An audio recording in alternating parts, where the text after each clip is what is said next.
So around about 3 or 4 days ago, I made a video where I compared the Hyperion to the Scylla. I concluded that for a best of both worlds sword, the Scylla is probably just a little bit better. What I mean by that is both basically melee and mage damage. Now, of course, we all know the Hyperion's regular melee damage, if we get a crit, is not really that good. And of course, that's understandable because it is essentially a mage weapon. Now, initially I had the Scylla reforged to heroic because that's what the Hyperion was, and then eventually I changed it to suspicious to see if that was any better. Although what I didn't do was put suspicious on the Hyperion, because I'd already changed it to a Scylla. And on the back of that video, I've had quite a few comments and people just straight up telling me to try out a suspicious Hyperion. Of course, we're on the hunt for a best of both worlds sword, both melee and mage damage. Not just mage, obviously that's what a Hyperion usually would do. Now at the moment, and what I would usually have is my Hyperion reforged to heroic, because obviously that gives you the most intelligence, and intelligence equals damage in terms of mage. Although, suspicious is going to give us a little bit of crit chance, obviously it's going to give us crit damage, and it's also going to increase our base weapon damage too. So here's the plan for this video. We're going to damage test before we change the reforge, and then we're going to damage test after. We're also going to test this weapon out in dungeons once it's been reforged to see if it's still good as a mage weapon. At the end of the day, not everyone has an extra 1.5 billion just to splash out on 2 Hyperions. And if you did, you'd probably just buy a Valk as well. But just before we get into that, if you are someone who watches my videos and you haven't subscribed, what are you doing? Become part of the 21%, that's where you want to be. Okay, anyway. So first of all, we're using our Heroic Hyperion, our Storm set, and we've also got our Magical Power on sighted. Okay, let's test our right-click damage. So 1.3, so almost 1.4 million damage. We'll call it 1.4 because it's very close. And now we're going to switch to a damaging set, so we're probably going to go with our Necron. And we're going to use a Tiger, and we're going to switch to Hurtful. Okay, so with our Heroic Hyperion, we're doing 228k damage. So now we're going to come over to the Anvil, and we're going to put Suspicious on our Hyperion. 2 whole million coins down the drain, but oh well. We're going to switch back to our Mage gear. And now we're going to test our right-click damage.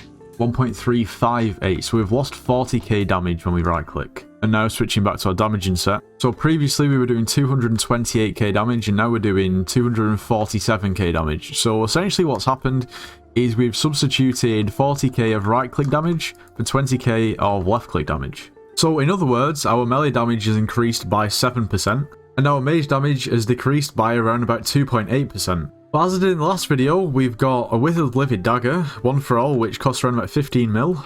And it does substantially more damage at 279k. So from this initial test, what can we conclude? Well, in terms of the percentage change, it's sort of good. Suspicious hasn't really impacted our mage damage massively, and at the same time our melee damage has increased by 7%, which is fairly substantial.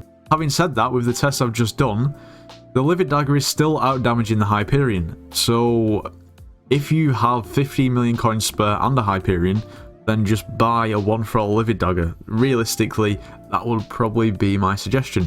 But, for instance, if you wanted to use your Hyperion, considering obviously it has healing properties as well, you can right click and it gives you Absorption Hearts, then obviously that 2.8% decrease in mage damage is going to scale in dungeons, i.e. it's going to seem much larger of a difference than it actually is outside of dungeons. So, I think it's time we go into a dungeon and test it out. Now, something I think would be interesting would be a comparison between something like a Valkyrie and a Livid Dagger. Obviously, a Livid Dagger is, I'd say it's early game, and a Valk is very expensive. I've got a feeling that there will probably be a massive difference between inside dungeons and outside of dungeons, but maybe we'll save that for a future video. Now, within dungeons, I've got to say I'm currently a mage. Obviously, we've got the Suspicious Hyperion, and it is quite clear to see that I do have a little bit less mana. I mean, but that is quite obvious. Like, I'm going to have less intelligence. We don't have the intelligence reforge. But is it really making a big difference? I mean, no, of course we're going to get more mana as we progress through the dungeon run. It's progression. But the issue that I have is, to be completely honest, of course, the reforges do slightly change stats. I just don't think they have a significant enough of an impact to actually make it worth putting Suspicious on this Hyperion.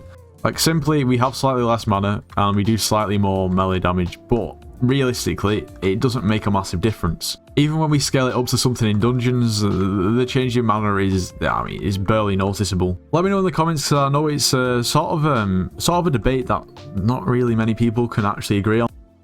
Is a Heroic Hyperion better or a Suspicious Hyperion? For me, it's got to be Heroic. I mean, honestly, it's very... I mean, obviously, there's 4 Wither Blades for a reason, and to try and get something out of one that isn't meant to be is going to be difficult, just like trying to get mage damage out of a Valkyrie would not be good. Well, in comparison to a Hyperion, because it gives you a lot of base intelligence. Having said that, I do really want to try a Valkyrie in the future, just because I've never tried one.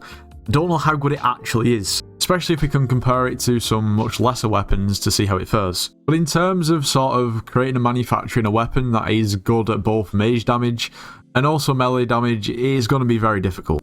At the end of the day, this is still a Hyperion, so it's still good mage damage, and even with Suspicious, the melee damage isn't good. Like I said before, the 15 million coin Livid Dagger outdamages it quite easily. Now, of course, at the moment, we have 3 scrolls to put on Wither Blades.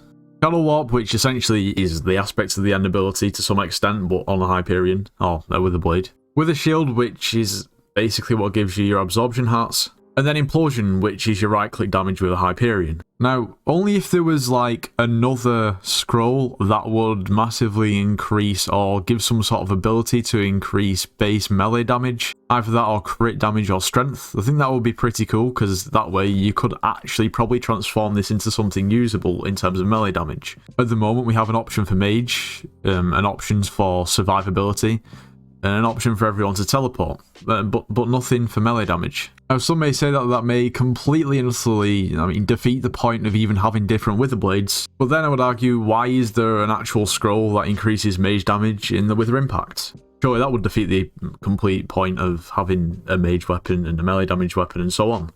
Anyway, if there was another scroll introduced that would increase, I guess, just melee damage in general, whether it's crit damage, strength, or base damage, then I wonder how much that would sell for, considering, if you want 3 scrolls at this point, you're looking at the best part of over 800 million coins, which is absolutely mental, considering a handle is much lower at 620 mil at the moment. The RNG meter introduction has caused nothing but chaos. But anyway, in conclusion, from the last video where we compared the Hyperion to the Scylla, there wasn't much more noticeable difference in terms of melee damage. In turn, there was much more of a noticeable difference in mage damage. So I would argue that in terms of a best of both worlds weapon, a Scylla is definitely better than a Suspicious Hyperion. Now, of course, a Scylla is never really going to be able to compete with a Hyperion in terms of mage damage, just purely because of the base intelligence buff that the actual Hyperion gives you in comparison to the Scylla. But I'd say it's definitely much closer to a best of both worlds weapon. Essentially, we're trying to create just a massive buffed adaptive blade, which is pretty much impossible. But I wish it was. Imagine how much you could actually sell it for, or how much it would actually be worth.